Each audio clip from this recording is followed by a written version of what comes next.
Hello students, let us start lesson number 27, The Legend of Marathon. The legend या शब्दाचा अर्थ बघूयात आपण. Legend म्हणजे old story which is may or may not be true. म्हणजे ती खरी असेल किंवा नसेल पण. तर इथं आपण ही कशाची बघणार आहोत? मॅरेथॉन. तुम्ही हा शब्द सगळ्यांनी ऐकला असेल मॅरेथॉन. तर ही नक्की कधी सुरू झाली, का सुरू झाली, तर त्याची स्टोरी आपण इथे बघणार आहोत. The marathon is a sporting event. It is a running race of about 42 kilometers. The word marathon also means a task or event that lasts a long time and requires a lot of effort and patience. तर इथं आपल्याला सांगितलेलं आहे की marathon काय आहे, एक sporting event आहे, म्हणजे एक खेळाचा प्रकार आहे. आणि म्हणजे काय आहे की रनिंग रेस की जी 42 किलोमीटर्सची असते. आणि त्या मॅरेथॉन या शब्दाचा दुसरा अर्थ असा आहे की तुम्हाला जो एक टास्क दिलेला असतो किंवा इव्हेंट, म्हणजे तुम्हाला एक कामगिरी दिलेली असते, आपण असं म्हणू शकतो की, आणि त्यासाठी ती कामगिरी जी करायची तुम्हाला, तर त्यासाठी काय आवश्यक असतं? एफर्ट म्हणजे तुमचे प्रयत्न, आणि पेशन्स म्हणजे सहनशीलता. The first marathon race was organized at the time of the first Olympic Games, which were held in Greece. The marathon was started in the memory of a legendary Greek hero, Phidippides, who had carried an important message from the Battle of Marathon to Athens.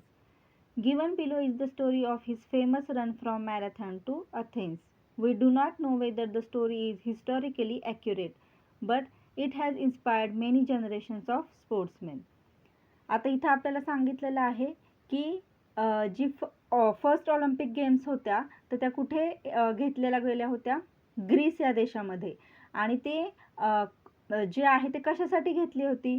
तर in the memory of legendary म्हणजे खूप famous प्रसिद्ध असा hero होता, Greek hero. त्याचं नाव काय होतं?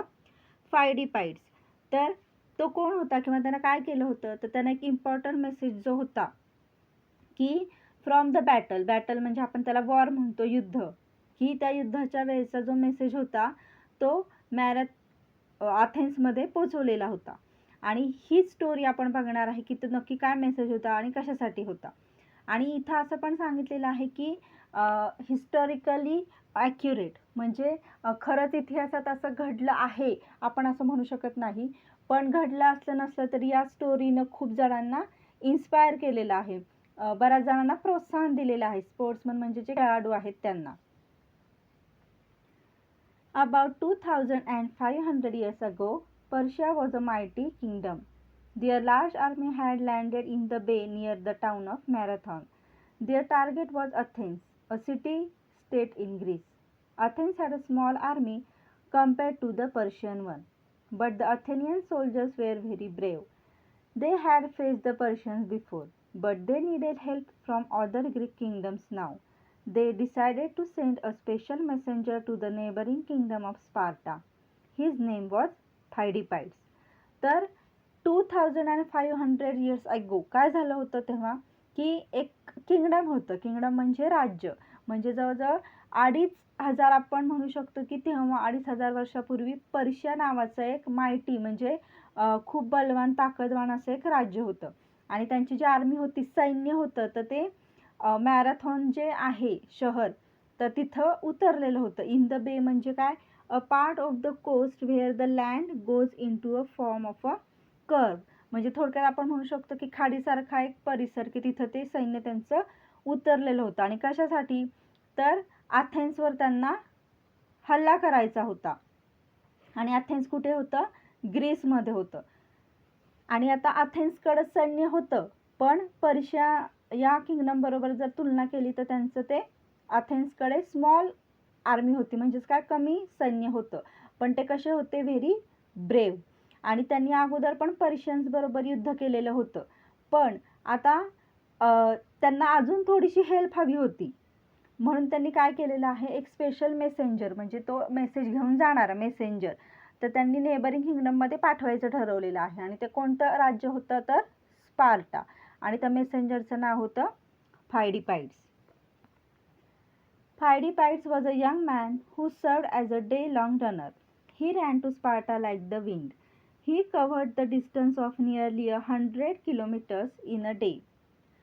But alas, the people of Sparta were busy with some ceremonies. They did not want to join the battle immediately. Pheidippides took this message back to Athens with a heavy heart, but on light feet. Again, he ran 100 kilometers within a day. आता हा फायडीपाइड्स कसा होता? Young होता आणि तो day long runner म्हणजे दिवसभर सुद्धा तो पळू शकत होता आणि तो मेसेंजर पण होता. आणि त्याला काय मेसेज द्यायचा होता की स्पार्टाचे जे लोक आहेत, जे सैन्य आहे, त्यांची मदत घ्यायची होती, असा हा तो निरोप होता. आणि जेव्हा तो तिथं पोचलेला आहे 100 किलोमीटरचं अंतर पार करून, तेव्हा काय झालंय? बट अलास, अलास म्हणजे आपण जेव्हा एखादी वाईट गोष्ट होते तेव्हा असं आपली ती आपण म्हणतो की एक फिलिंग असते आपली, सडन फिलिंग. तर ती फिलिंग आहे का?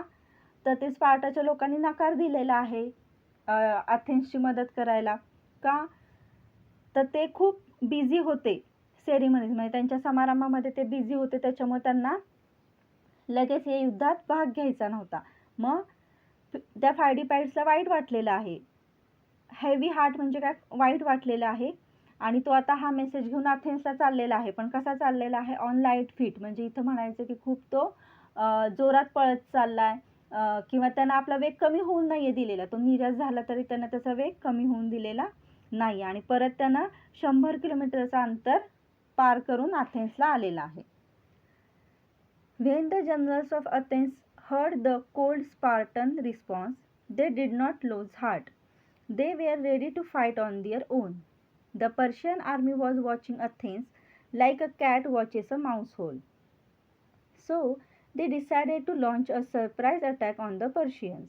The Athenian generals sent their flanks round the Persian forces like speeding arrows and began to draw them in. The Persians were not ready for battle. आता पुढं काय झालेलं आहे की त्या जे अथेन्सचे सैन्य होते, त्यांचे जनरल होते की त्यांना कळाले की आता स्पार्टाकडून आपल्याला मदत मिळणार नाहीये. तरी पण त्यांनी they did not lose heart म्हणजे त्यांनी आशा सोडलेली नाहीये. आणि कोल्ड स्पार्टन रिस्पॉन्स म्हणजे काय की इथं थोडक्यात की त्या स्पार्टियन्सचा नकार, कोल्ड रिस्पॉन्स म्हणजे त्यांचा नकार, हा त्यांनी अथेन्सच्या सैन्याने जनरलनी मनावर नाही घेतलेला. त्यांनी ठरवलं की आता ते त्यांचं तेच लढणार आहेत. आणि पर्शियन आर्मी होती तर ते कसे बघत होते अथेन्सकडं की जशी एखादं मांजर असतं तर ते उंदराचं जे बीळ असतं, माऊस होल, तर त्याच्यातून उंदीर बाहेर कधी येतोय, आपण कधी अटॅक करतोय, असं बघत असतं. तसं पर्शियन अथेन्सकडं बघत होते. पण अथेन्सनं आता काय ठरवलं की आपण सरप्राईज अटॅक करायचा. कुणावरती? तर पर्शियन्सवरती. आणि म्हणून काय केलेलं आहे अथेनियन जनरलनं? फ्लँक्स म्हणजे त्यांचं सैन्य, त्या सैन्यानं बाण सोडणं सुरू केलेलं आहे. आणि ह्या पर्शियन्सला तर काही आयडियाच नव्हती की बॅटल सुरू होतंय किंवा झालेलं आहे. आता पुढं काय होतंय आपण पेज नंबर 66 वर बघूया. Even so, they were skilled archers. They showered arrows on the soldiers of Athens, but the arrows simply fell off their helmets and strong armors. Also, the Athenians knew their seashore well. The Persians were new to the terrain. Many of them were killed. Many more were injured. Some of them were lost in the marshy areas. The brave Athenians drove back every single remaining Persian soldier back to their ships, anchored in the bay. The battle was over within a few hours. आणि आता पुढं काय झालेलं आहे की ह्या Persian सैन्याने पण अथेनियन्सवर बाण सोडायला सुरुवात केलेली आहे. शॉवर्ड ॲरोज म्हणजे काय? बाणांचा वर्षाव त्यांनी म्हणजे खूप बाण त्यांनी पण आता सुरू केलेले आहेत मारायचे. पण त्याच्यामुळे काय झालेलं आहे की अथेन्सचे जे सैन्य होते त्यांचे फक्त हेल्मेट, म्हणजे तुम्ही पिक्चरमध्ये वगैरे बघितलेलं असेल की सैन्य धातूचं एक कवच की असं घालतात, तसं ते, आणि आर्मर म्हणजे चिलखत, तर ते फक्त खाली पडत होते किंवा त्याला लागत होतं. बाकी त्या अथेनियन्सची काही हानी झालेली नाहीये. पण पर्शियन लोकांची खूप हानी झालेली आहे सैन्याची. त्या का? तर they were new to the terrain. Terrain म्हणजे तो भूप्रदेश. ते जिथं थांबलेले होते तो प्रदेश त्यांच्यासाठी नवा होता, पण अथेनियन्सचं तसं नव्हतं. आणि तिथला एरियाज पण कसा होता? मार्शी एरियाज म्हणजे दलदल होती. तर त्याच्यामुळे पण बरेचसे पर्शियन जे सैनिक होते ते इंजर्ड झाले, म्हणजे जखमी झाले. बरेचसे स्किल्ड म्हणजे त्यात मारले गेले. आणि अशा रीतीनं अथेनियन्सनं एकदम यशस्वीपणे त्या पर्शियन सैन्याला माघारी पाठवलेलं आहे. कुठे? To their ships anchored in the bay, म्हणजे जिथं त्यांच्या जहाजं लावलेली होती. अँकर्ड म्हणजे आपण किनाऱ्यावरती जहाजं बांधून ठेवतो तर तसं. आणि त्याच्यामुळं कमी तासातच, खूप कमी वेळातच हे युद्ध संपलेलं आहे. The battle was over, but the Persians did not accept defeat. They saw that the entire army of Athens had rushed to the seashore, leaving the city of Athens far behind. Only the aged people, women, and children were left in the city. The Persians now devised a new plan. The sea route to the city of Athens was much shorter than the land route. The Persians decided to take the sea route and pounce upon Athens from the seaside. The Athenian army would take very long to travel back to Athens on foot, with their heavy armor weapons. Seeing the Persians, the defenseless people in the city of Athens would think that Athens had lost the battle. Then it would be easy for the Persians to take over the city. आता खूप कमी वेळात अथेनियन्सनं त्या Persian सैन्याला माघारी पाठवलेलं आहे आणि पर्शियन पण आता त्यांच्या जहाजातून चाललेले आहेत. पण तरीसुद्धा त्यांनी they did not accept defeat, म्हणजे त्यांनी त्यांचा पराभव मान्य केलेला नाहीये. त्यांनी असं बघितलेलं आहे की हे जे सगळं सैन्य आहे अथेन्सचं, तर ते आता सी शोअरकडेच आलेलं आहे. म्हणजे तिथंच होतं, ते तिथं त्यांची फायटिंग चालली होती, युद्ध चाललं होतं. मग आता तिथे अथेन्स या शहरामध्ये कोण असणारे? वृद्ध लोक, बायका आणि लहान मुलं. मग आता त्यांनी काय केलंय? डिव्हाइज्ड, म्हणजे त्यांनी एक युक्ती काढलेली आहे. त्यांनी एक प्लॅन केलेला आहे की आता जो सी रूट आहे, त्या सी रूटनं ते अथेन्स शहरात जाणार आहेत. का? तर त्यांना माहिती आहे की आता सी रूटनं आपण जाऊ शकतो लवकर अथेन्समध्ये. पण अथेन्सला जर आता जमिनीवरून, म्हणजे काय की त्यांना जर सी शोअर न धरता त्यांना जायचं असेल तर त्यांचं ते जे सैन्याकडे ते त्यांचे वेपन्स आहेत, त्यांचे हेवी आर्मर्स आहेत, ते घेऊन त्यांना जास्त फास्ट जाता येणार नाहीये. मग त्याच्यामुळे काय होईल की हे सी रूटनं पर्शियन्स लवकर पोहोचतील आणि जेव्हा ते तिथं पोहोचतील तर अथेनियन्समध्ये जे लोक आहेत त्यांना वाटेल की आता हे इथं आलेले आहेत म्हणजे आपण हारलेलो आहोत. मग पर्शियन लोकांना to take over the city, म्हणजे त्या सिटीवरती ताबा मिळवणं सोपं जाईल असं त्यांनी ठरवलेलं आहे. आणि आता त्या सी रूटनं ते चाललेले आहेत. The Athenian generals too were good strategists. When they saw the Persian fleet leave in a hurry, they understood the Persian plan. They resolved to go back to Athens as fast as possible to defend it. But it was very necessary to let the people of Athens know that they had won. Then they would not open the city gates to the Persians. They would wait for the victorious Athenian army to return. The city would be safe. Who would take this message to them? The message must be delivered before the Persians reached there. Who would travel faster than the Persian ships, and that too on a longer route? Who else but Pheidippides? आता Persian लोकांचा हा plan अथेनियन्सचे जे general होते, जे सेनापती होते, त्यांच्या लक्षात आलेला आहे. आणि म्हणून त्यांनी जेव्हा पर्शियन फ्लीट, म्हणजे तो जहाज, आपण त्याला म्हणतो की जहाजांचा ताफा, खूप सारे जहाजं, तर ती कुठं चाललेली आहेत? इन अ हरी, म्हणजे खूप घाईत ते चाललेले आहेत अथेन्स शहराकडे. आणि हे या जनरल्सला कळलेलं आहे. मग आता त्यांनी काय ठरवलेलं आहे की आता अथेन्स तर वाचवायचं आहे आणि अथेन्सच्या लोकांना वाचवायचं आहे. म्हणजेच काय? अथेन्सच्या लोकांना हा मेसेज पोहोचला पाहिजे की आपण जिंकलेलो आहे, अथेन्स जिंकलेला आहे. मगच ते पर्शियन लोकांसाठी गेट उघडणार नाहीत आणि गेटच उघडलं नाही तर पर्शियनला मग परत सिटीमध्ये घुसता येणार नाही. पण हा मेसेज कोण देणार? आणि सी रूट तर जवळचा होता अथेन्स शहरात जाण्यासाठी, लँड रूटपेक्षा सी रूट जवळचा होता.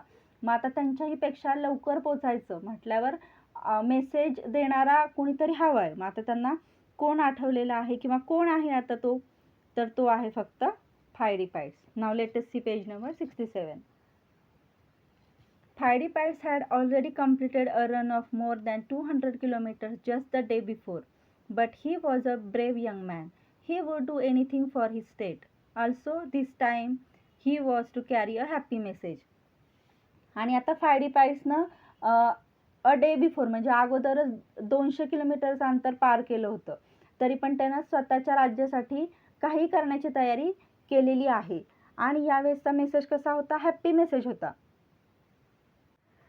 आणि तो हॅप्पी मेसेज आता तो द्यायला निघणार आहे. It was not easy for Pheidippides to reach Athens sooner than the Persians did. That is why this time he left the usual safe route and chose another one that passed through cliffs and mountains but was much shorter. आणि आता फायडीपॅड्सनं तर ठरवलं की आपल्या राज्यासाठी आपण काही करायचं.